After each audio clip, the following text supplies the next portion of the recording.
TV 24 news ವಾಹಿನಿಗೆ ಸ್ವಾಗತ. ಸರ್ಕಾರ ಬಿಪಿಎಲ್ ಕಾರ್ಡ್ ಬ್ಯಾನ್ ಮಾಡಿ ಗೃಹ ಲಕ್ಷ್ಮಿ ಯೋಜನೆಯನ್ನ ನಿಲ್ಲಿಸುವ ಹುನ್ನಾರ ಮಾಡಿದೆ ಎಂದು ಬಿಜೆಪಿ ಗ್ರಾಮೀಣ ಘಟಕದ ಜಿಲ್ಲಾಧ್ಯಕ್ಷ ಸುಭಾಷ್ ಪಾಟೀಲ್ ಆರೋಪಿಸಿದ್ದಾರೆ. ಶುಕ್ರವಾರ ಸಂಜೆ ಬೆಳಗಾವಿಯಲ್ಲಿ ಮಾತನಾಡಿದರು.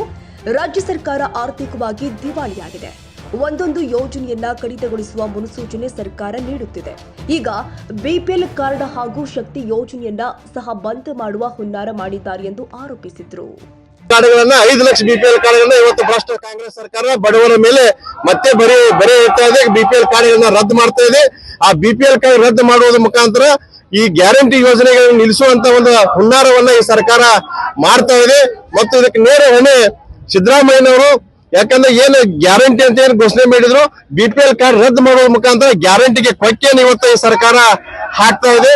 ಮತ್ತು ಮುಂಬರುವಂತ ದಿನದೊಳಗೆ 1974ರಲ್ಲಿ ಗೆಜೆಟ್ ಏನಾಗಿದೆ, ಗೆಜೆಟ್ ಅನ್ನು ಸಂಪೂರ್ಣವಾಗಿ ರದ್ದುಪಡಿಸಬೇಕು.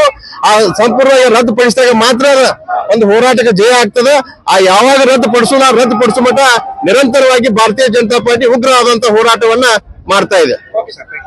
ಮತ್ ಇವತ್ತು ಸರ್ಕಾರದ ವೈಫಲ್ಯ ಏನಂದ್ರ, ತಹಶೀಲ್ದಾರ್ ಕಚೇರಿ ಒಳಗೆ ಯರವಣ್ಣವರೊಬ್ಬ ಸರ್ಕಾರಿ ಪ್ರಾಮಾಣಿಕ ನೌಕರ ಆತ್ಮಹತ್ಯೆ ಮಾಡ್ಕೊಂಡ್ರು ಕೂಡ ಇವತ್ತು ಸರ್ಕಾರ ಆರೋಪಿಗಳನ್ನ ರಕ್ಷಣೆ ಮಾಡ್ತಾ ಇದೆ. ಆರೋಪಿಗಳನ್ನ ರಕ್ಷಣೆ ಮಾಡಿ ಆರೋಪಿಗಳನ್ನ ಬಂಧಿಸದೆ ಅಲ್ಲಿಯೂ ಕೂಡ ಪೊಲೀಸ್ ವೈಫಲ್ಯ ಇದೆ. ಒಬ್ಬ ಮಂತ್ರಿಯ ಮಾತು ಕೇಳಿ ಪೊಲೀಸ್ ಅಧಿಕಾರಿಗಳು ಅವ್ರನ್ನ ಆರೋಪಿಗಳನ್ನ ಅರೆಸ್ಟ್ ಮಾಡಲಿಲ್ಲ. ಆ ಆರೋಪಿಗಳು ಹೊರಗಿನಿಂದ ಜಾಮೀನು ತಗೊಂಡು ಹೀರೋನಿಗಂತ ಇವತ್ತು ತಹಶೀಲ್ದಾರ್ ಕಚೇರಿಗೆ ಆಗಮಿಸಿ ಡ್ಯೂಟಿ ಮಾಡ್ತಾರ. ಅವ್ರು ಅಂದ್ರೆ ಸರ್ಕಾರದ ಯಾರ್ದು ಅಂಜಿಕಿಲ್ಲ ಅವ್ರಿಗೆ. ಅಂದ್ರೆ ಇವತ್ತು 7 ಜನ ಇವತ್ತು ಸರ್ಕಾರಿ ನೌಕರರು ಆತ್ಮಹತ್ಯೆ ಮಾಡ್ಕೊಂಡ್ರು ಕೂಡ ಯಾರ ಮೇಲೆ ಒಂದು ಕೇಸ್ ಹಾಕ್ಲಿಲ್ಲ. ಯಾರ ಕಾರ್ಯಕರ್ತ ಸರಿಯಾದ ಕನ್ನಡಿಗರ ಮೆಚ್ಚಿನ ನಿಮ್ಮ ಟಿವಿ 24 ಕನ್ನಡ ನ್ಯೂಸ್ ವಾಹಿನಿ ಇದೀಗ ಟಿವಿಯಲ್ಲಿ ಲಭ್ಯ.